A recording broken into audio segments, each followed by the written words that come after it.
Bonjour à tout le monde, on va débuter ce webinaire. Merci d'être avec nous, nombreux et nombreuses. On va donc débuter ce webinaire sur les personnes migrantes temporaires au Québec. On va parler de tendances et de trajectoires. Je me présente, je m'appelle Catherine Ardet, je suis professeure adjointe au département de sciences politiques de l'Université de Montréal et je suis directrice de l'ERICA. Alors justement, en parlant de l'ERICA, c'est l'ERICA qui organise ce webinaire. L'ERICA qui est donc l'équipe de recherche sur l'immigration au Québec et ailleurs. Cette équipe, en fait, elle regroupe des chercheurs et des chercheuses de diverses disciplines, la criminologie, la science politique, sociologie, géographie, santé publique, de plusieurs universités québécoises. Et notre objectif dans cette équipe de recherche, qui est donc financée par le FRQ, c'est vraiment de faire émerger des nouvelles connaissances sur l'immigration au Québec et aussi ailleurs, comme le dit notre nom, mais donc dans le monde, grâce à cette approche multidisciplinaire. Si vous êtes là, c'est que je suis très heureuse de savoir que vous avez déjà entendu parler de nous, mais vous pouvez retrouver toutes les informations sur notre équipe, sur nos activités, sur notre site internet, puis on va mettre un petit lien dans la boîte de conversation qui s'affiche dans ce webinaire. Donc, juste quelques petites notes techniques avant de commencer. L'événement, il est enregistré. Il va être disponible ensuite sur des plateformes web dans les jours qui suivent, notamment sur notre chaîne YouTube. On vous fera parvenir le lien. Sachez juste que comme on est en mode webinaire, votre confidentialité est protégée. On nous voit, nous, les panélistes, mais on ne vous voit pas. Donc, vous êtes... euh, je sais même pas dire quoi dire, masqué, protégé, mais bien présent aujourd'hui. Merci beaucoup. Juste vous dire aussi que comment ça va se passer, c'est que on aura les présentations de nos panélistes, je vais les présenter dans quelques instants, et que vous avez surtout l'idée, c'est quand même d'être interactif et vous avez la possibilité de poser des questions. Et donc d'un point de vue technique, sachez que c'est ce petit bouton questions-réponses, puis c'est Q et R ou Q&A qui est au bas de votre écran. Ça vous permet fur et à mesure des présentations de poser des questions. On voit les questions, puis on pourra y répondre ensemble. Il y a aussi un technicien que je remercie qui est avec nous, Francis, qui sera disponible pour répondre si vous avez des problèmes techniques. Alors, pour justement introduire le webinaire, nous avons deux panélistes aujourd'hui. Ils devraient apparaître comme par magie, les voilà. Donc, nous avons deux panélistes, Simon Savard et Capucine Couster. Je vais vous les présenter. Tout d'abord, Simon Savard, qui est économiste principal et directeur adjoint de l'Institut du Québec. Il détient un baccalauréat en économie de l'Université Laval et une maîtrise en économie appliquée de HEC Montréal. Et en fait, il est depuis plusieurs années maintenant économiste au sein de l'Institut du Québec, où il traite des questions de main-d'œuvre, de finances publiques et de productivité. Ensuite, notre deuxième intervenante sera Capucine Couster, qui est chercheuse postdoctorale à l'Institut de recherche sur les migrations et la société, donc l'IRMS, de l'Université Concordia. Elle détient un doctorat en sociologie de l'Université Laval et sa recherche actuelle, elle est menée dans le cadre d'un projet pan-canadien qui est en fait financé un financement apogée qui s'intitule Réduire les clivages, intégration des personnes immigrantes au milieu du 21e siècle.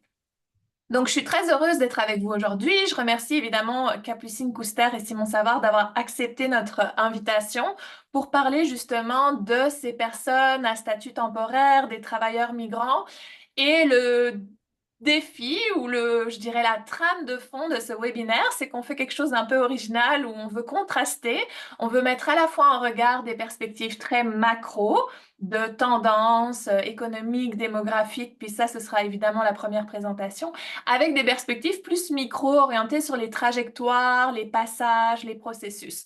Donc ça, c'est notre programme pour aujourd'hui et on va donc commencer en fait par une présentation par Simon Savard. Et ma première question justement par rapport à ça, cette présentation, c'est de répondre à justement quelles sont les grandes tendances que vous avez pu mettre en avant à l'Institut du Québec par rapport à justement les personnes migrantes à statut temporaire au Québec aujourd'hui. Merci beaucoup.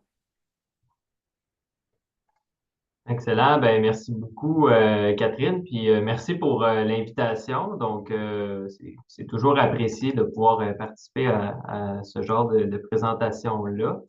Puis bonjour tout le monde, en fait, qui est au webinaire. Bonjour à Capucine aussi, qui va me succéder. Euh, donc, voilà.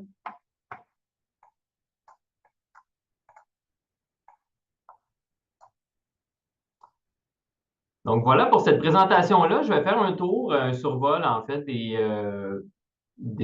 en fait, des préoccupations, des tendances en fait en lien avec l'immigration au Québec de façon un peu plus large avec qu'est-ce qui se passe dans l'économie québécoise.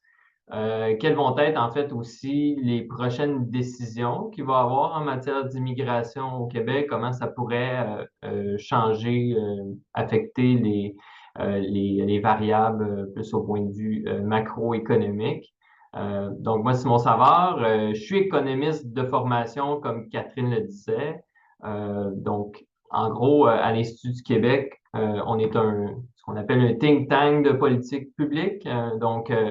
Notre job de tous les jours, oui, c'est de fouiller les chiffres, là, évidemment, parce qu'on est des économistes, de fouiller la littérature, mais également de tenter de faire des recommandations de politique publique. Puis aussi en fait, de vulgariser les données, essayer de voir qu'est-ce qu'elles veulent dire exactement. On a quelques champs d'expertise, des thématiques de recherche sur lesquelles on travaille de façon un peu plus assidue. Donc, la main-d'œuvre. Donc, c'est certain que l'immigration, c'est un sujet qu'on couvre en fait depuis plusieurs années. On couvre aussi les enjeux de finances publiques, donc tout ce qui est en lien avec les saisons budgétaires. On fait des études aussi sur le développement économique, donc on ratisse assez large. Puis pourquoi l'immigration, en fait, c'est un sujet intéressant? En fait, particulièrement au Québec et au Canada, donc ça fait plusieurs publications qu'on fait plus ou moins en lien avec ce sujet-là. On a fait des projections aussi dans le passé pour voir l'impact de plus ou moins d'immigration sur l'économie du Québec, la croissance du PIB, la création de richesses, l'innovation. Ben, en gros, c'est justement, c'est qu'au Canada, au Québec, c'est un sujet qui est intéressant. Ça a beaucoup changé dans les dernières années, tant en termes de nombre d'immigrants que de composition, que de parcours migratoires. Puis c'est des sujets, en fait, il y a des décisions en fait de politique publique qui sont rattachées à ça, qui sont vraiment cruciales, qui sont importantes en fait pour l'avenir du Québec. Puis on le voit en fait, il y a plusieurs organisations justement qui se penchent sur ces questions-là, puis avec raison. Donc, en fait, pour commencer, l'une des particularités des dernières années, lorsqu'on regarde le marché du travail au Québec, donc l'analyse du marché du travail, c'est vraiment un de nos dadas, là. Donc, c'est vraiment quelque chose qu'on analyse à chaque mois, donc à l'aide de soit de l'enquête des données sur la population active, donc pour regarder l'évolution du marché du travail, du chômage, de la population. Ben, ce qu'on voit, une des particularités, tant au Québec qu'au Canada, de façon un peu moins forte au Québec, mais quand même, c'est il y a une croissance de la population très importante dans les dernières années. Donc, le graphique de gauche, c'est un peu ce qu'il illustre.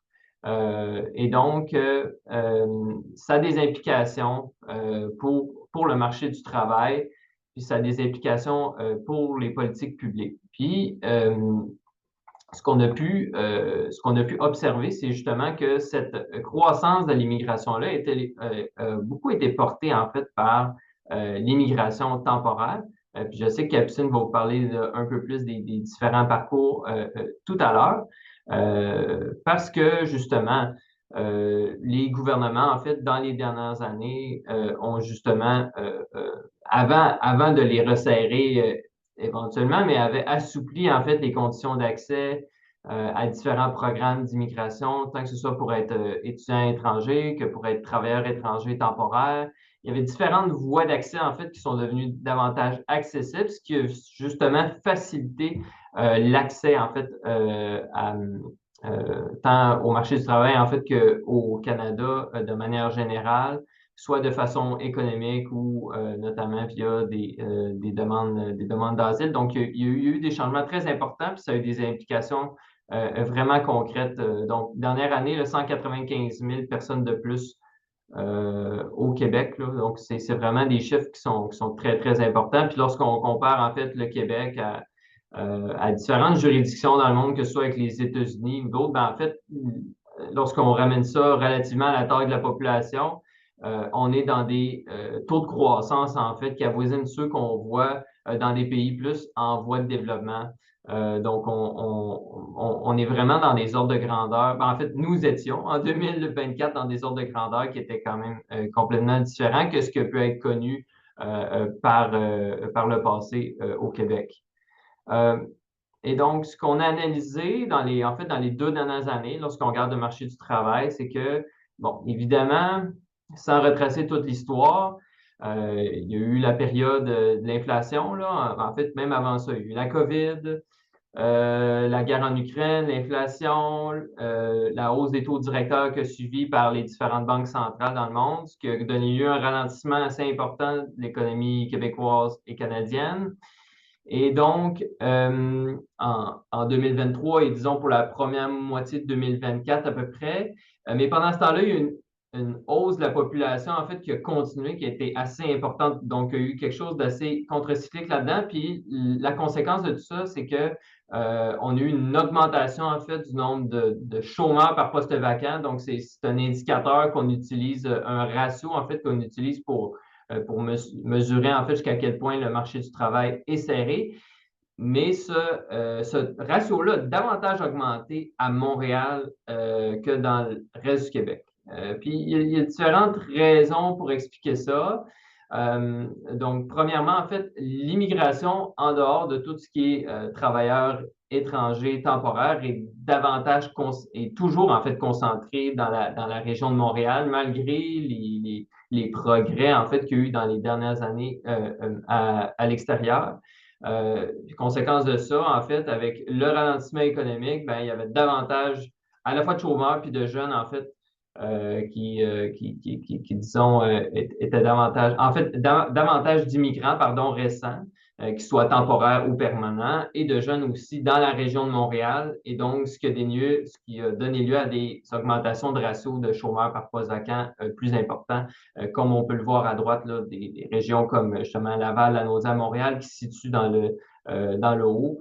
Puis encore aujourd'hui, des régions davantage à l'extérieur, donc plus régions éloignées, ont des taux de chômage, ont des ratios de chômage par poste vacant qui sont beaucoup plus bas. Donc, je l'ai un peu dit, lorsqu'on regarde les différents taux de chômage selon le statut d'immigrant, on voit qu'il y a quelque chose qui s'est décroché entre justement le taux de chômage des immigrants temporaires qui est maintenant autour de 12%. Je dis autour parce que malheureusement, en fait, au Canada, on a quand même encore un peu de difficulté avec ces statistiques-là. Donc, sans aller dans le trop technique, pour obtenir le taux de chômage des immigrants temporaires, c'est un peu un genre de résiduel, c'est pas calculé directement. C'est certainement une perspective d'amélioration qu'il peut avoir dans les prochaines années dans les statistiques officielles pour mieux mesurer ce phénomène-là, étant donné que le nombre d'immigrants temporaires a augmenté de façon importante. Dans la dernière année, en 2024, tant au niveau fédéral, en fait, surtout au niveau fédéral, plus qu'au niveau du Québec, il y a eu un resserrement, en fait, des politiques migratoires, donc des conditions d'accès aux différents types de permis temporaires. Malgré tout ça, en fait, au Québec, du moins en 2024, en fait, on a vu le même nombre de permis délivrés ou environ légèrement inférieur en fait qu'en 2023. Puis 2023 était une année en fait très, très importante là, si on le compare aux années précédentes. Donc, ça va être quand même intéressant de suivre cet indicateur-là dans les prochains mois, puis jusqu'à quel point ce resserrement-là va se faire à retardement. Puis aussi, le plus important, par rapport à ça, c'est que, bon, au courant de 2024, le gouvernement fédéral a annoncé une cible, en fait, d'immigration temporaire. Donc, il veut ramener le pourcentage de la population qui est, disons, en guillemets, un immigrant temporaire à 5 de la population en 2027, alors qu'aujourd'hui, on est à plus de 7. Puis ça, ben, ça va impliquer en fait quand même une croissance de la population en fait qui est quasi nulle pour les prochaines années.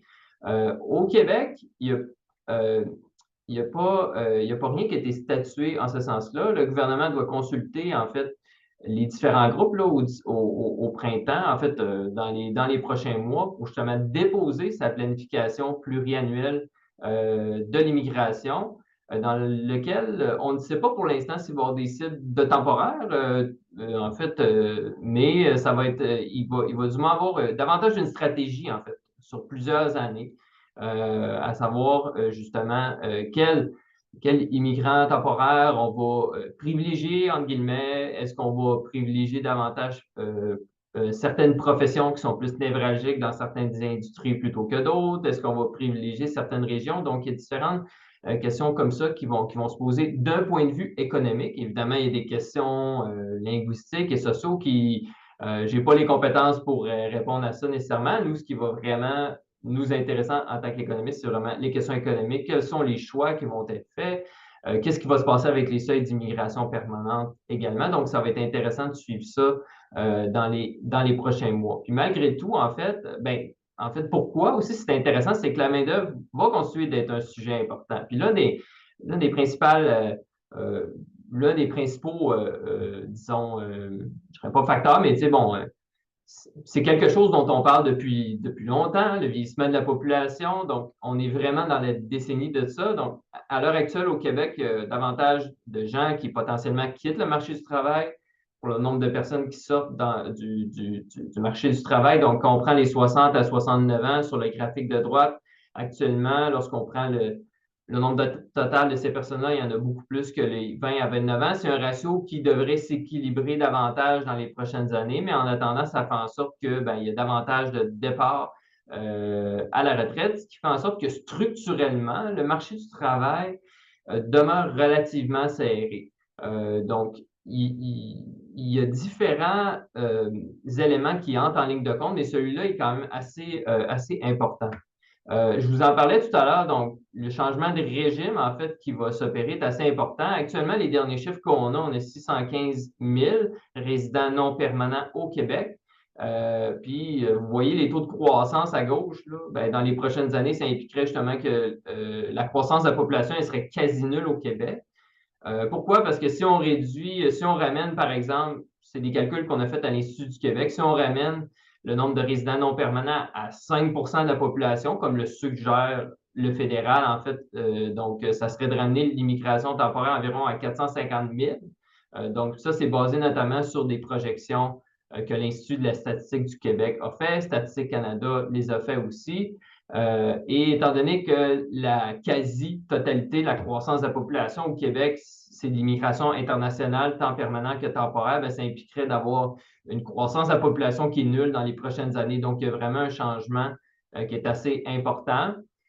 À travers ça, les entreprises québécoises sont toujours les plus préoccupées par la main-d'œuvre au pays. On a une part des entreprises qui ont encore de la difficulté, en fait, à recruter des employés qualifiés. Le facteur pénurie de main-d'œuvre, lui, il a diminué dans les dernières années, mais il demeure assez important. Mais là, l'enjeu principal, c'est de recruter de la main-d'œuvre qualifiée.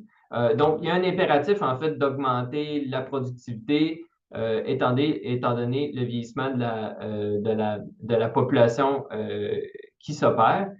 Puis peut-être, en fait, je vais sauter directement, en fait, aux différentes conclusions qu'on fait en matière d'immigration. En fait, il y a différents leviers pour renforcer le rôle de l'immigration au Québec. Dont on a actuellement, en fait, puis que nous, on a identifié, en fait, dans nos récentes études. Donc, c'est certain que pour prioriser l'immigration, il va falloir revenir au fondement, ça veut dire davantage aller vers l'immigration permanente. Qu'est-ce que ça veut dire? C'est que dans les 20 dernières années, en fait, avant qu'il y ait toute cette hausse-là, c'est qu'on avait des systèmes d'immigration qui, de plus en plus, donnaient d'excellents résultats. Donc, ça voulait dire prioriser l'immigration planifiée, sélectionnée, qui vise des objectifs de développement à long terme du Québec. Alors, si dans la prochaine planification pluriannuelle, on va vers davantage d'immigration planifiée, des seuils qui sont connus, qui sont prévisibles, alors on devrait aller dans la bonne direction. Ça pourrait peut-être vouloir dire aussi augmenter les seuils d'immigration permanente, justement, pour justement, en fait, juguler le flot d'immigration temporaire pour ne pas que, par exemple, on ait le départ de personnes qui ont des permis temporaires vers l'étranger parce que leur permis expire et qui ont des compétences qui sont clés au Québec. Mais encore, va falloir-il vraiment identifier correctement ces bonnes personnes-là. Ça va vouloir dire planifier de front, en fait, l'immigration temporaire et permanente. C'est chose qui est faite au fédéral.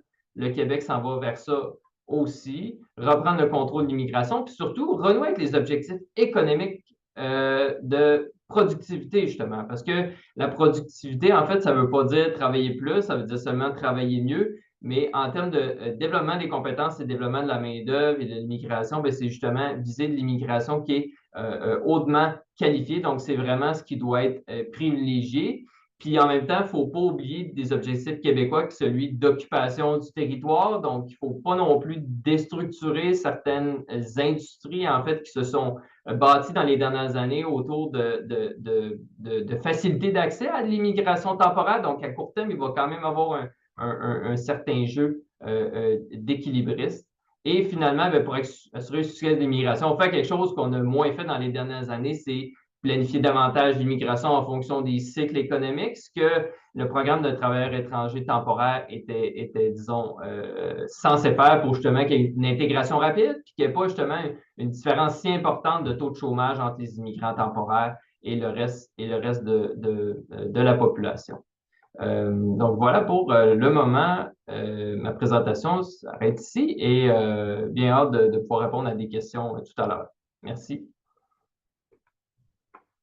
Merci beaucoup, Simon, pour ces perspectives donc macro et économiques. Ça nous fait glisser vers comme j'ai dit, une autre perspective plus micro, plus orientée sur la trajectoire des individus, mais aussi sur les processus et les passages. On va en parler avec Capucine Couster.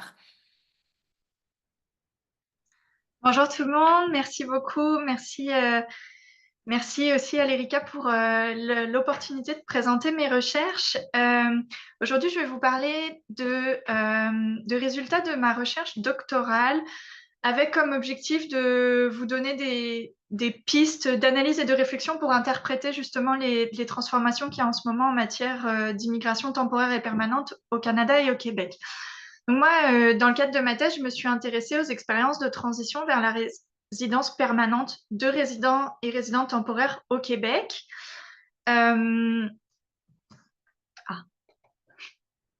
Ok, excusez-moi. Bon, je me suis basée sur... j'ai mené une recherche longitudinale qualitative, c'est-à-dire que j'ai interrogé à 3 reprises et de manière approfondie 22 personnes entre 2019 et 2022, donc une période où il y avait quand même beaucoup de changements réglementaires en matière d'immigration au Québec.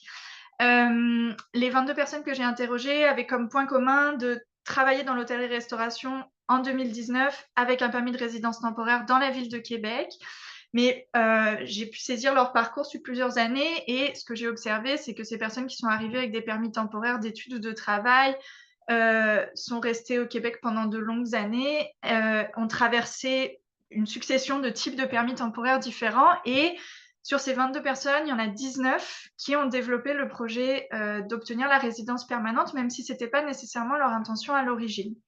Dernier point, je pense, qui peut être utile pour contextualiser, c'est que la plupart, même si j'ai plusieurs pays autour du monde pour les participants, la plupart venaient de France, mais c'est aussi logique puisque c'est la première nationalité parmi les résidents et résidentes temporaires au Québec en ce moment.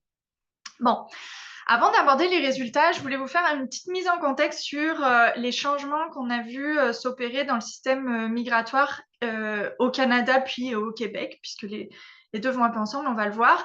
Déjà, en posant le fait qu'il y a 3 types de statuts de résidence au Canada. On a 2 statuts qui octroient les pleins droits économiques, sociaux et de mobilité, puis qui permettent puis qui sont à durée indéterminée, c'est la citoyenneté et la résidence permanente. Et jusqu'au milieu des années 2000, la majeure partie des personnes migrantes qui arrivaient au Canada détenaient un statut de résidence permanente, donc arrivaient avec les pleins droits. À partir du milieu des années 2000, ce qu'on a observé, c'est que la majeure partie des personnes migrantes ont commencé à arriver avec des statuts de résidence temporaire qui se distinguent des 2 autres parce qu'ils octroient des droits limités par rapport à la citoyenneté et la résidence permanente et ils ont également une durée de séjour limitée. Deuxième changement, c'est que en fait, ce statut de résidence temporaire, il recouvre une multitude de types de permis de résidence différents. Donc, il y a beaucoup de programmes qui se sont développés au cours des 20 dernières années, qui expliquent aussi la croissance qu'on a vue en termes de résidents temporaires. Et chacun de ces permis octroie des conditions de séjour un peu différentes, avec des droits qui sont toujours limités par rapport à la résidence temporaire et la résidence permanente, et par rapport à la résidence permanente et à la citoyenneté, excusez-moi, et qui affectent toutes les dimensions de la vie. Donc, par exemple, qui peuvent limiter l'accès au marché du travail, l'accès à la santé publique, la possibilité de venir avec un conjoint ou une conjointe, etc. La majeure partie des personnes avec un statut temporaire arrivent aujourd'hui avec un programme d'études internationales qui permet de travailler ou un permis de travail qui relève du programme de mobilité internationale. Il y a deux autres petits éléments là-dessus que je voulais vous donner, qui est déjà une partie de ces permis sont liés entre eux. Par exemple, le programme d'études internationales, il va souvent être suivi par un permis de travail post-diplôme. Puis peut-être qu'il va y avoir un conjoint ou une conjointe qui aura aussi un permis de travail ouvert rattaché. Et l'autre élément, c'est que les personnes, si elles restent pendant longtemps, elles ont plus de risques de passer vers des types de permis de séjour qui octroient des droits plutôt limités, parce que la plupart des permis de travail ouverts qui permettent de travailler pour n'importe quel employeur, la plupart ne sont pas renouvelables. Ça veut dire que les personnes, si elles veulent rester, la plupart du temps, elles vont devoir passer vers un permis de travail fermé qui sont rattachés à un seul employeur. Bon. Le troisième élément de contexte qui est important, c'est qu'au cours de ces 20 dernières années, ce qui a aussi changé, c'est que la plupart des personnes qui obtiennent la résidence permanente, avant, elles étaient sélectionnées à partir de l'étranger, elles n'avaient pas nécessairement mis le pied au Canada avant. Aujourd'hui, la plupart des personnes qui obtiennent la résidence permanente ont une expérience temporaire préalable. Et ça résulte notamment du fait qu'il y a que l'expérience temporaire, elle est valorisée par la plupart des programmes de sélection vers la résidence permanente. Donc, pour la sélection par points, il y a des points supplémentaires qui sont donnés pour certains types d'expériences temporaires. Mais il y a aussi des programmes qui ont été créés, qui sélectionnent explicitement les personnes sur la base de l'expérience temporaire qu'elles ont eue au Canada.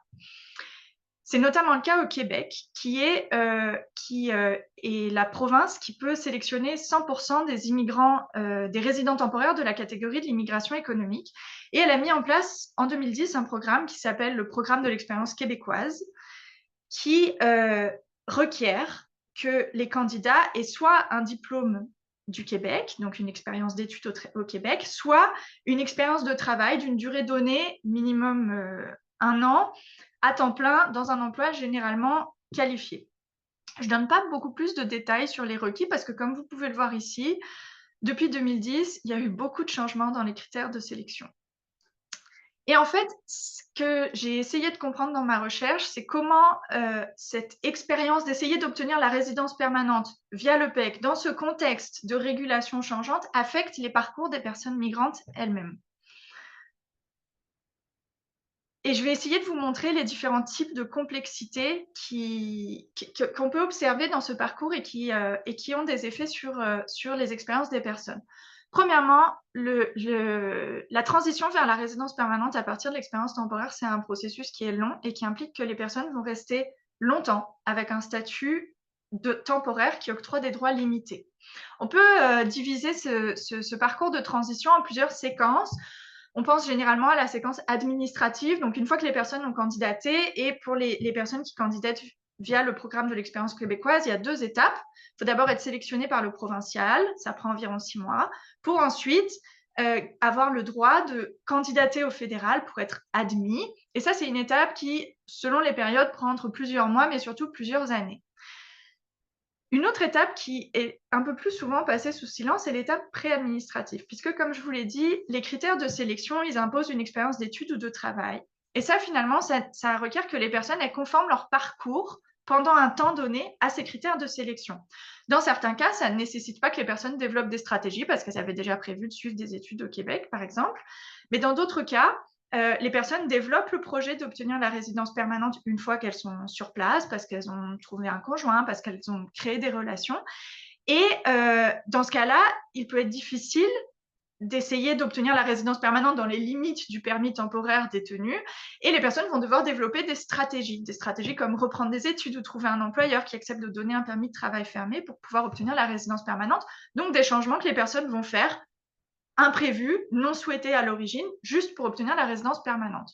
Ça devient particulièrement compliqué quand il y a justement des réformes qui surviennent alors que les personnes ont déjà commencé à modifier leur parcours et qui rendent ces adaptations inutiles et qui leur imposent de se demander si elles abandonnent complètement le projet d'obtenir la résidence permanente, si elles partent dans une autre province pour essayer de l'avoir plus rapidement en se conformant à d'autres critères de sélection, ou si elles se conforment aux nouveaux critères de sélection avec le risque que ce soit de nouveau rendu inutile dans 1 ou 2 ans si jamais il y a une réforme. Et donc, tout ce processus-là, dans son ensemble, il est vraiment long. Et puis, comme vous commencez à le voir, il peut provoquer il peut être précarisant et complexifier les parcours.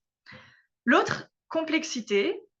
des autres complexités, c'est que pendant que les personnes essayent de transitionner vers la résidence permanente, ce qui peut prendre plusieurs années, il faut qu'elles s'assurent aussi de maintenir un statut de résidence valide.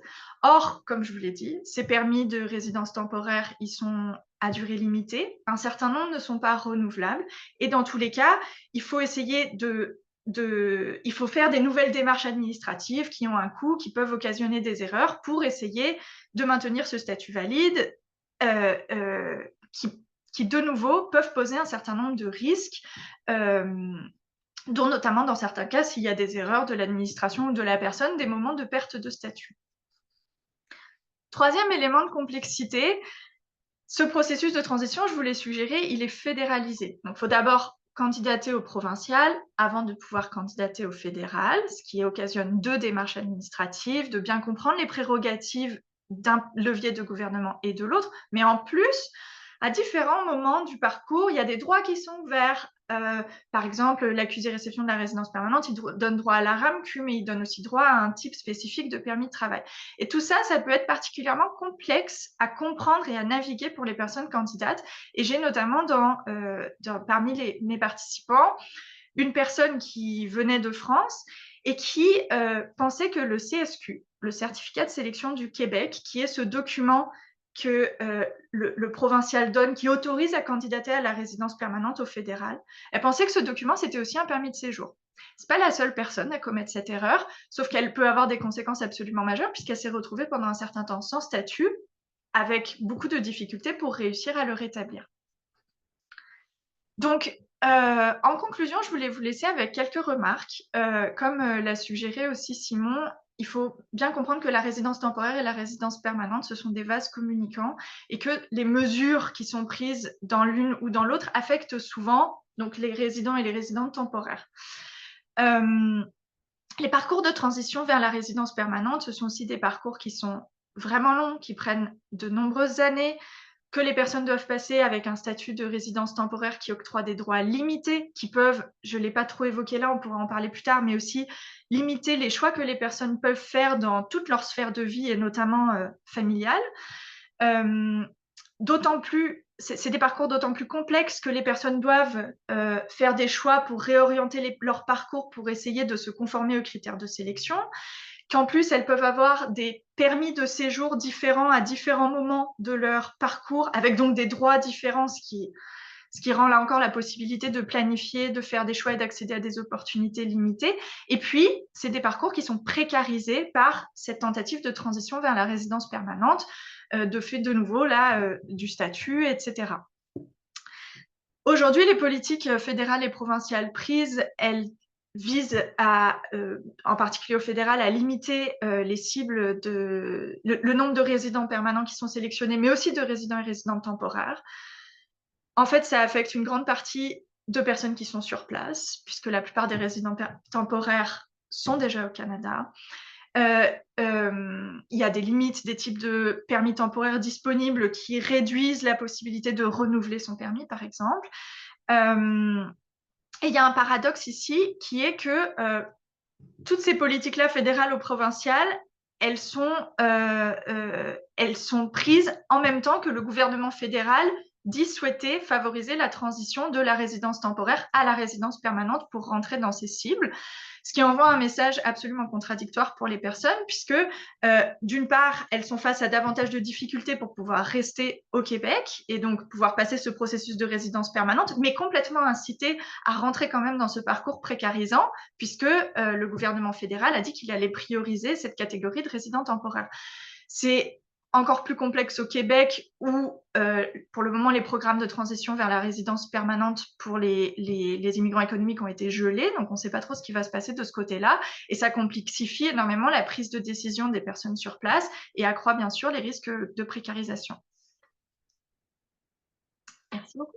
Merci beaucoup, Capucine, pour cette perspective donc, sur les trajectoires puis les processus qui sont derrière ces grands chiffres qu'on a vus en première partie. C'est le moment des questions. On a environ une vingtaine de minutes pour converser justement avec vous. Donc, comme je vous l'ai dit, on va privilégier la petite boîte questions-réponses ou Q&A que vous avez. Vous pouvez poser votre question là-dedans, puis ça me fera plaisir de la transmettre à Capucine et Simon. Puis je commence tout de suite avec une question justement qui est posée dans le public, puis qui s'adresse à Simon, qui est la question un peu de comment équilibrer tous ces objectifs, mais notamment l'objectif dont on parle, qui est le développement à long terme de l'économie du Québec, mais aussi les besoins des entreprises québécoises, en fait, de différents secteurs. Puis c'est sûr qu'il y a des besoins qui sont différents en fonction qu'on parle du secteur manufacturier, et on cite aussi dans la question la restauration, l'hôtellerie, le secteur saisonnier, puis comment ça rime avec cette question justement de la migration de travail temporaire. Oui, la question est super intéressante. Première des choses, les entreprises ont besoin de prévisibilité. Donc, il faut que les politiques migratoires, que ce ne soit pas un yo-yo. Donc, il faut vraiment le plus possible que, OK, on va prendre des décisions d'affaires sur des règles qu'on pense que ça ne bougera pas trop dans les prochaines années. Puis là, ben, ce qu'on est en train de faire actuellement, c'est un peu l'inverse de ça, mais pour ramener le bateau, les gouvernements, en fait, n'ont pas vraiment le choix de faire ça non plus. Donc, c'est sûr qu'il y a une certaine période d'instabilité en ce moment, mais du moment qu'on va être fixé sur les paramètres établis, puis, OK, combien de personnes on peut aller chercher, c'est quoi le pourcentage de notre main-d'œuvre qu'on peut aller chercher en immigration temporaire, tout dépendamment qu'on est dans le manufacturier, dans une région X ou un autre. Un coup qu'on va être fixé là-dessus, ça va être, en tout cas, du moins, si c'est quelque chose de très important, non seulement pour l'immigration, mais aussi pour les décisions d'affaires des entreprises en matière d'investissement.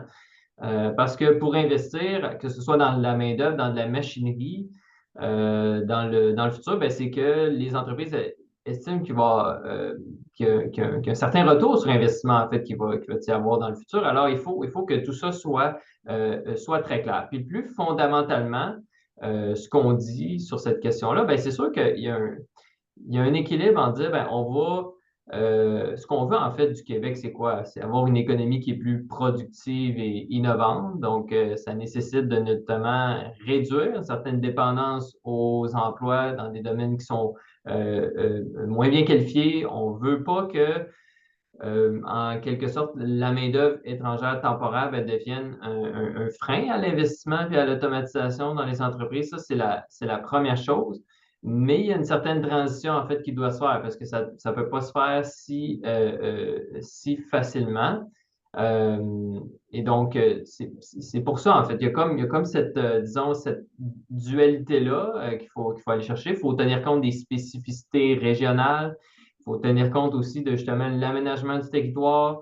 Il y a certaines industries aussi qui sont actuellement priorisées, là, que ce soit la santé, la construction, la transformation alimentaire. Il y a des secteurs qui ont des grands besoins, en particularité dans la santé, construction, transformation alimentaire. C'est certain que c'est quand même un secteur que c'est difficile de se départir d'immigration temporaire. Puis je pense que, tu sais, pour un peu terminer là-dessus, tu sais, il y a différents leviers qu'on peut activer, dont j'ai parlé tantôt, tu sais, d'avoir justement, tu sais, une planification, tu sais, qui est cohérente de l'immigration, qui soit juste et équitable aussi envers les entreprises, qu'on vise vraiment, en fait, à la fois des objectifs de développement économique, mais aussi d'occupation du territoire, puis qu'on ne veut pas, tu sais, déstructurer certaines industries. Puis là, ben, il y a un autre aussi facteur qui arrive, qui est une guerre commerciale. Donc, ça aussi, ça va être quand même important dans disons, dans tout ce portrait-là. Mais tu sais, pour l'instant, on n'est pas totalement fixé là-dessus. Alors, c'est comme en ce moment, tu sais, un gros choc d'incertitude sur l'économie. Donc, tu sais, plusieurs entreprises qui sont en mode attente. On va voir, on va attendre de voir qu'est-ce qui va Ouais. se passer. On va attendre de faire tel investissement. Donc, il y a ça aussi qui va quand même entrer dans l'équation parce que ça pourrait être assez majeur pour l'avenir. Oui, tout à fait. Beaucoup de questions qui se posent par rapport évidemment à l'impact économique puis au marché en général. Il y a aussi des questions qui sont pour Capucine Couster, donc qui portent notamment sur quelque chose que vous avez mis au début de votre étude, mais qui était aussi que des gens partent, ce qui est normal en fait. C'est vrai qu'on parle souvent des gens qui restent ou qui, mais on sait qu'il y a aussi de la circulation de gens qui quittent le Québec ou le Canada. Puis là, la question c'était juste un peu, est-ce que vous pourriez nous en dire plus puisque vous avez fait une étude longitudinale sur ces profils en particulier ou est-ce que vous avez d'autres informations par rapport à justement ces personnes qui finalement ne vont pas jusqu'au bout du processus ou comment est-ce que vous voyez ces départs en tant que tels? Alors, dans mon terrain, effectivement, il y a quelques personnes qui sont parties, deux qui n'avaient pas l'intention de rester, ça n'a pas changé au cours de leur expérience, soit parce qu'elle était vraiment trop courte, soit parce que l'expérience a été plutôt mauvaise sur place dans le cadre d'un permis de travail fermé. Mais sinon, les autres personnes qui sont parties, c'était pas vraiment un choix volontaire à l'origine, c'est vraiment lié à la pandémie, la fermeture des frontières et des départs qui ont été contraints dans ce contexte avec l'impossibilité en réalité de revenir. Et vu qu'on est resté, si je ne me trompe pas, environ 1 an et demi avec des frontières fermées, bah, les personnes ont commencé à faire leur vie ailleurs. Mais ça implique quand même une personne qui a fini par obtenir la résidence permanente et qui se demande encore s'ils vont finir avec sa famille par revenir au Québec dans ce cadre-là ou pas, sachant qu'ils ont recommencé leur vie ailleurs. Euh, Sinon, du fait des réformes, il y a beaucoup de personnes qui, notamment des étudiants internationaux, qui ne pouvaient pas vraiment adapter leur choix à court terme de je fais tout de suite autre chose pour essayer de rentrer dans les nouveaux critères pour obtenir la résidence permanente via le programme de l'expérience québécoise. Beaucoup exprimaient évidemment un sentiment de trahison puisqu'ils avaient quand même l'impression de jouer le jeu, mais surtout me disaient en 2020 souhaiter changer de province après leurs études pour pouvoir obtenir la résidence permanente plus rapidement. Et la réalité, c'est qu'il y a quasiment personne qui le fait. J'en ai une seule qui l'a fait. Pour une raison simple, c'est que les personnes, elles vivent au Québec, elles s'y installent, elles ont des amis, elles se mettent parfois en couple là-bas, elles font réellement leur vie à un moment donné, même si c'est pas toujours envisagé pour toute la vie. Beaucoup se disent peut-être qu'à la retraite je reviendrai, peut-être que dans 10 ans, on est quand même dans des vies où il y a beaucoup d'incertitudes et donc elles envisagent peut-être de repartir à un moment donné, mais à moyen terme, leur vie est au Québec et donc partir dans une autre région, dans une autre province et recommencer à zéro, c'est pas vraiment une option. Et la seule personne qui l'a fait, c'est parce que pour un certain nombre de raisons, elle avait plus vraiment de relations sociales ici, elle avait plus vraiment au niveau professionnel, elle avait besoin de partir. Donc il y avait comme un contexte qui favorisait le départ, mais sinon la plupart des personnes vont rester. Et l'autre élément que je voulais donner, c'est que quand elles ont décidé d'obtenir la résidence permanente, qu'elles ont engagé le processus de modifier leur parcours, dans mon terrain en tout cas, toutes les personnes persistent, malgré les difficultés, malgré la perte de statut, malgré des grands moments de doute où des personnes expriment le sentiment que le gouvernement québécois, le gouvernement canadien n'ont peut-être pas vraiment envie qu'ils restent pour venir comme temporaire. Là, oui, il y a beaucoup de programmes et beaucoup de publicité, mais pour pouvoir rester, ils rencontrent des difficultés qui sont tellement précarisantes que ça donne envie de partir. Mais malgré ça, les personnes persistent. Et du coup, je pense que c'est vraiment important d'avoir ça en tête pour envisager le fait que la plupart vont devenir résidentes permanentes. Et donc tout ce parcours précarisant qui aura été vécu auparavant pendant un temps long, c'est ce qu'on va voir sur les données aussi ensuite pour les résidents temporaires. Ça risque d'avoir des effets de long terme. Merci beaucoup. Il y a beaucoup de questions justement sur ce modèle de passage de temporaire à permanent. Puis je pense qu'il y a quelque chose qui est vraiment fondamental là parce que bon, on sait que de plus en plus de pays dans le monde, en fait, adoptent la migration temporaire. Là, c'est sûr que c'est quelque chose qu'on voit fort au Québec, puis qui a été très marquant au reste du Canada aussi, mais c'est présent dans beaucoup de pays qui se sont refaits sur ce qu'on appelle en plus un modèle de marché, c'est-à-dire qu'ils voient vraiment l'immigration comme une ressource à utiliser de manière temporaire. Il y a beaucoup de critiques aussi de ce qu'on voit avec des travailleurs qui sont vus comme jetables ou exploitables. Bon, mais en même temps, il y a cette particularité quand même du Québec, cette vision sur l'immigration, sur la construction de la nation, sur justement la résidence permanente. Capucine a bien rappelé que ce modèle n'existe plus de manière aussi claire qu'il y a d'hybridité. Avec Simon Savard, on a aussi vu les chiffres en fait qui évoluent beaucoup. Mais ma question à vous deux, puis qui vient de plusieurs questions, c'est qu'est-ce qu'on fait un peu? C'est quoi finalement le meilleur positionnement par rapport à ce système? Parce qu'on a la recommandation là à la fois de revenir plus d'immigration permanente, mais c'est sûr que la migration temporaire va passer. Donc est-ce qu'on doit formaliser ce passage qu'il faut d'abord une expérience temporaire pour être permanent, ou au contraire garder un modèle hybride? J'aimerais bien un peu vous entendre par rapport à toutes les questions qu'on a par rapport à ça, justement ce type de modèle, ce passage. Qu'est-ce que vous en pensez, que ce soit d'un point de vue macro ou d'un point de vue micro? Puis je vais peut-être donner d'abord la parole à Simon Savard.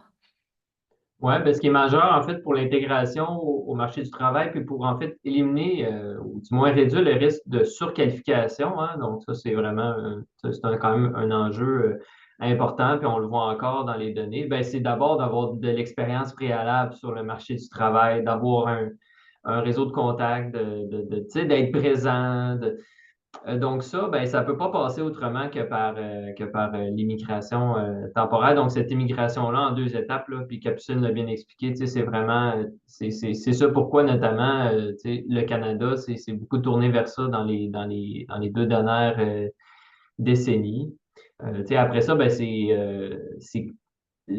l'important, c'est d'aller plus en amont, tu sais, sur le flot d'immigration temporaire, parce que là, tu sais, en fait, ce qui s'est passé un peu dans les dernières années, tu sais, davantage au niveau fédéral, ben, c'est-à-dire, ben, OK, là, tu sais, on a beaucoup d'immigration temporaire, on va vraiment assouplir les conditions d'accès même à l'immigration permanente, parce que là, tu sais, il y a beaucoup de gens sur les territoires, mais là, c'est peut-être là où est-ce qu'on l'a un peu échappé, tu sais, de dire, OK, c'est une chose, prendre des gens qui sont sur le territoire, encore faut-il bien les sélectionner pour l'immigration permanente. Donc, il faut que ce processus-là, en fait, qu'il soit pleinement intégré pour qu'il soit efficace, puis qu'il délivre, en fait, les meilleurs résultats.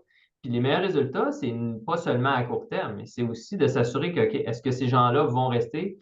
Est-ce qu'ils vont occuper des emplois qui sont stratégiques pour le Québec, pour l'économie, qui sont hautement qualifiés, qui vont contribuer significativement à l'économie québécoise, donc qui vont pleinement contribuer de façon économique en ce sens-là. Donc, c'est vraiment ce genre de questions-là, je pense qu'il faut se poser. Et il y a une petite, je rebondis si vous me permettez, Simon, c'est parce qu'il y a deux questions par rapport à votre réponse, je pense. Il y a une question qui pose de manière directe, est-ce que finalement c'est logique de combler des postes permanents qui sont vacants en embauchant des personnes avec un permis temporaire? Et est-ce que ça a des conséquences justement sur la productivité? Puis c'est intéressant de réfléchir à ça. Et la deuxième question, je m'excuse, je vous demande beaucoup de choses, c'est sur la surqualification. Parce qu'on n'en a pas beaucoup parlé, mais c'est évident que c'est important. Est-ce qu'on, justement, c'est quoi finalement l'impact sur la surqualification, ce passage de temporaire à permanent, ou qu'est-ce qu'on sait plus ou moins sur ce phénomène par rapport à ce type finalement de parcours ou de transition? Est-ce que vous avez une idée?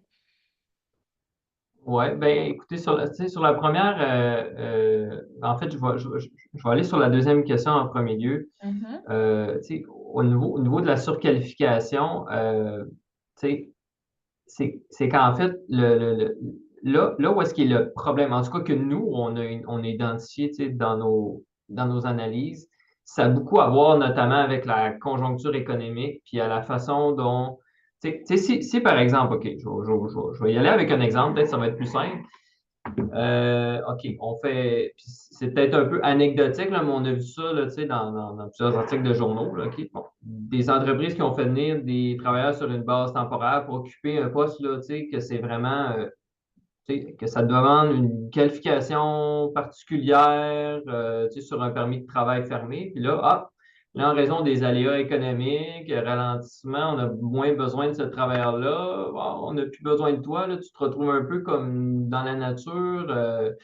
Tu n'as pas vraiment de lien avec le Québec. Tu n'es pas là de façon permanente. T'es là, tu sais, c'est là où est-ce qu'il y a une certaine vulnérabilité, en fait, là, que ça se. Tu sais, c'est vraiment là, premièrement, que ça peut se, disons, se manifester. Alors que, tu sais, si on va par exemple sur des parcours que, bon, c'est un étudiant étranger qui a fait sa formation au Québec, après ça, qui se retrouve dans le parcours justement pour aller vers la résidence permanente. Bon, là, évidemment, là, ça a été mis sur pause là, pour l'instant, là, mais bon, puis justement, c'est fait un réseau de contacts au Québec, a acquis des compétences, a acquis sa scolarité au Québec dans des programmes qui sont certifiés par le gouvernement.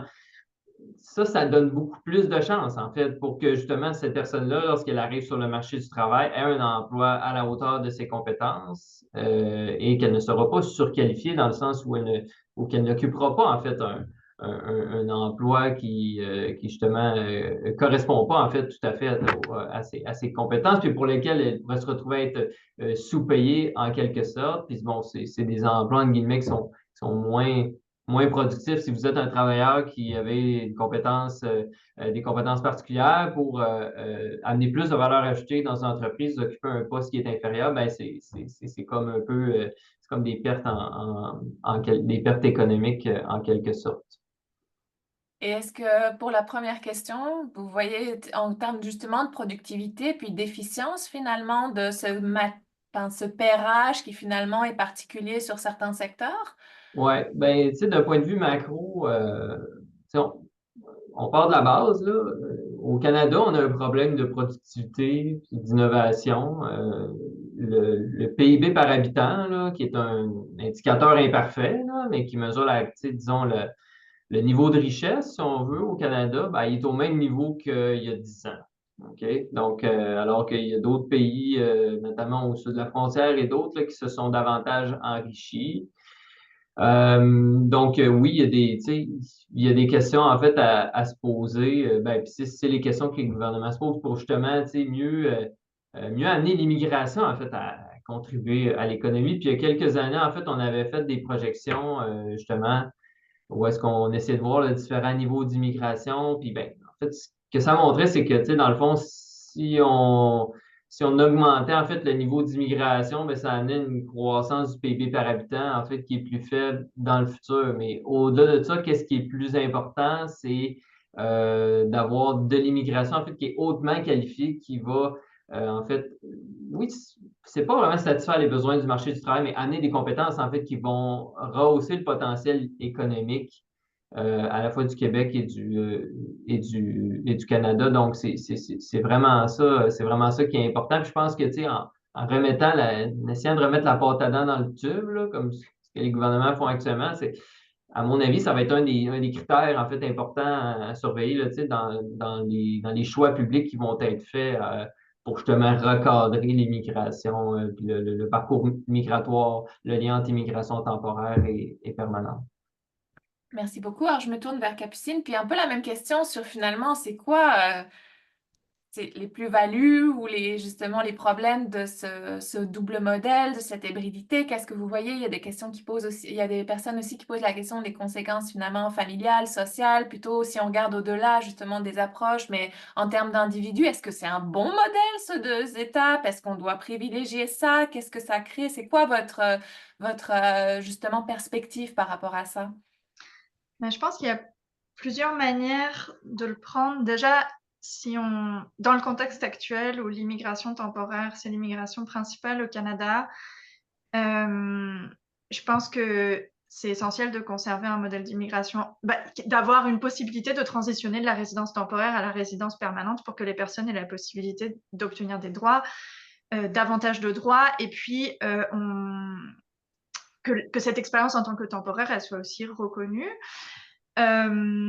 Si on conserve ce modèle, il me semble qu'il faut qu'il y ait des mesures qui soient prises pour réduire l'incertitude et la vulnérabilité des personnes. Donc, les réformes tous les 4 matins de tous les programmes, c'est extrêmement précarisant pour les personnes migrantes qui ne sont pas des gouttes, qui sont pas des pièces qu'on peut renvoyer, qu'on peut bouger, des pions qu'on peut bouger d'un endroit à l'autre de l'échiquier et ramener dans leur pays. Non, c'est des personnes avec des parcours qui sont ici, qui ont des aspirations, des relations et qui sont affectées par ces mesures et qui peuvent pas nécessairement, qui ne veulent pas partir, aller ailleurs. Et le Canada a aussi, dans une certaine mesure, une obligation.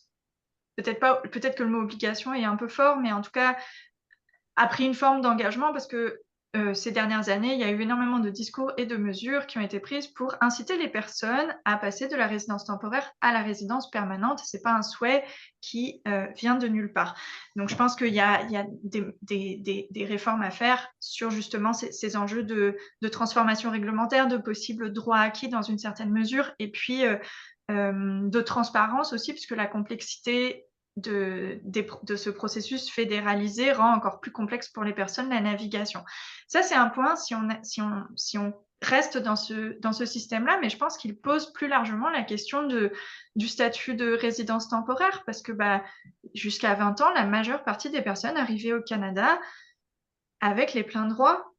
Et le Canada s'accommode d'une situation où un très grand nombre de personnes vit, réside au Canada, y étudie, y travaille, y fait famille, avec des droits limités pour remplir de manière permanente des postes temporaires, il y a en plus une multiplicité de types de statuts qui octroient des droits limités selon un certain nombre de facteurs et qui contribuent à créer des situations d'exploitation avec les permis de travail fermés qui se sont multipliés dans de grands nombres de secteurs d'emploi. Ça aussi, c'est un élargissement qui est vraiment récent, donc c'est pas une fatalité. Et si on considère qu'il y a des secteurs d'emploi ou des zones géographiques où, comme société, on veut que les personnes s'installent, on veut que les personnes contribuent, mais ça veut dire qu'il faut y penser comme société et pas nécessairement chercher à attirer et immobiliser des personnes pendant un certain temps, sachant les conséquences disproportionnées que ça a en termes notamment d'exploitation et d'abus. Donc je pense que c'est ça, dans le contexte actuel, il y a des mesures qui peuvent être prises pour rendre la situation moins incertaine et moins précaire pour les personnes, mais plus globalement, elle pose la question du système d'immigration qu'on veut avoir pour s'assurer à la fois de répondre aux besoins du Canada, mais aussi tout en ne précarisant pas les personnes. Merci beaucoup. On a eu beaucoup de questions. Je pense que vous avez fait une très bonne job. Merci. Il nous reste 3 minutes. Alors, je vous donne chacun 1 minute. Puis juste pour conclure, ou est-ce qu'il y a quelque chose sur lequel on doit être vigilant, quelque chose à garder en tête, quelque chose à garder à l'œil, un conseil, quelque chose que vous voulez partager avec notre audience avant qu'on finisse ce webinaire? Simon, votre minute, 60 secondes. Ben, écoutez, je pense qu'il faut se rappeler d'une part que, tu sais, bon, moi, je suis là à titre économique, là, et tout ça, puis l'impact des migrations, mais, tu sais, l'immigration, il faut se rappeler qu'au Québec, elle vise, tu sais, d'autres objectifs, OK?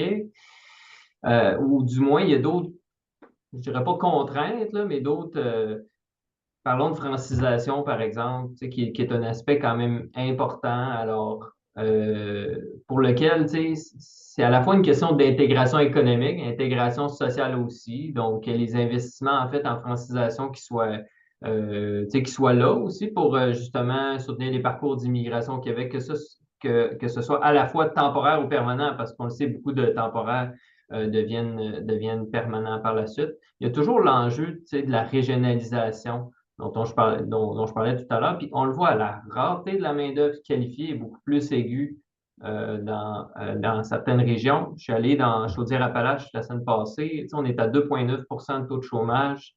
Il y a des enjeux très particuliers dans ce type de région. Alors, l'action du gouvernement, en fait, elle doit être vraiment ciblée, en fait. C'est vraiment ça. Puis c'est d'où là aussi l'importance, en fait, de la sélection pour justement maximiser leur intégration économique, linguistique et sociale. Puis c'est aussi un peu, ça ne sera pas nécessairement pour pallier des pénuries de main-d'œuvre parce qu'on l'a vu dans certaines analyses, les immigrants aussi, en fait, amènent une certaine demande de plus, tant en services publics, santé, éducation. Ils veulent aussi des services, donc c'est pas nécessairement bien avisé d'avoir l'immigration pour ces raisons-là. Et donc, c'est vraiment, en fait, pour maximiser le potentiel économique du Québec, en fait. Merci. Et Capucine, à vous. Je voulais vous laisser avec l'importance d'être vigilante aussi à l'écart entre les discours politiques et puis les mesures qui sont prises, qui sont pas toujours raccord. Je voulais donner plusieurs exemples. Par exemple, ces dernières années au Québec, on a vu le gouvernement qui a réduit les cibles de l'immigration permanente, mais qui a en même temps agit pour augmenter le niveau de personnes arrivant avec la résidence temporaire et notamment avec des permis de travail fermés. On a vu aussi beaucoup de discours sur l'intégration des personnes migrantes, la francisation, etc. Et le gouvernement de la CAQ a pris des mesures à partir de son arrivée qui ont été assez positives, offrant beaucoup de services aux personnes résidentes temporaires, en permettant d'élargir l'accès aux services de francisation, mais aussi d'un certain nombre de services d'intégration. Puis on voit que ils sont en train de revenir en arrière très fort, à la fois au Québec, mais aussi au niveau fédéral. Et en même temps, on a un discours sur l'intégration des personnes migrantes, sur le fait qu'elles doivent parler français, qu'elles ne parlent pas assez bien français, qu'elles devraient faire un certain nombre d'efforts, mais on enlève les possibilités pour les personnes d'accéder à ces services-là. Et il me semble que c'est ça, il faut avoir en tête ces différents décalages, sachant qu'à chaque fois au milieu, ce sont des personnes qui sont prises dans ces contradictions et qui essayent de les naviguer. Et il y a beaucoup de signaux qui indiquent que la situation pour les personnes temporaires va être beaucoup plus difficile parce que même si le Canada veut davantage attirer les personnes avec des qualifications, des niveaux de qualification élevés, notamment pour obtenir la résidence permanente, il y a toujours des programmes qui existent et qui vont continuer d'être actifs pour attirer les personnes qui occupent des emplois dits moins qualifiés, mais qui demeurent essentiels. Il y a toujours, notamment dans l'agriculture, mais pas que. Et ce qu'on risque d'observer, c'est des personnes qui vont être encore plus précarisées, avec encore moins de possibilités de rester, beaucoup moins d'accès à des services, notamment de francisation, mais pas que. Et des risques de perte de statut si elles envisagent de s'engager de rester en fait. Bon, merci. Matière à penser, à suivre évidemment pour la suite. Beaucoup de choses qui vont se passer. On l'a un peu mentionné dans les prochains mois, prochaines années, la planification qui s'en vient. Restez attentifs. L'ERICA continuera de vous informer. Merci vraiment à tous et à toutes d'avoir été présents. Merci à nos panélistes. Merci au soutien technique de l'Université de Montréal. Merci à Maëlle Rouillet qui est aussi coordinatrice de l'ERICA. Il y avait encore des questions. Ça me fera plaisir d'organiser d'autres webinaires par la suite. C'est vraiment un bon format pour nous. Merci, bon après-midi, bon déjeuner, bon visionnage si vous regardez ça en différé, puis au plaisir de vous croiser à d'autres activités de l'ERICA. Merci beaucoup. Merci. Merci.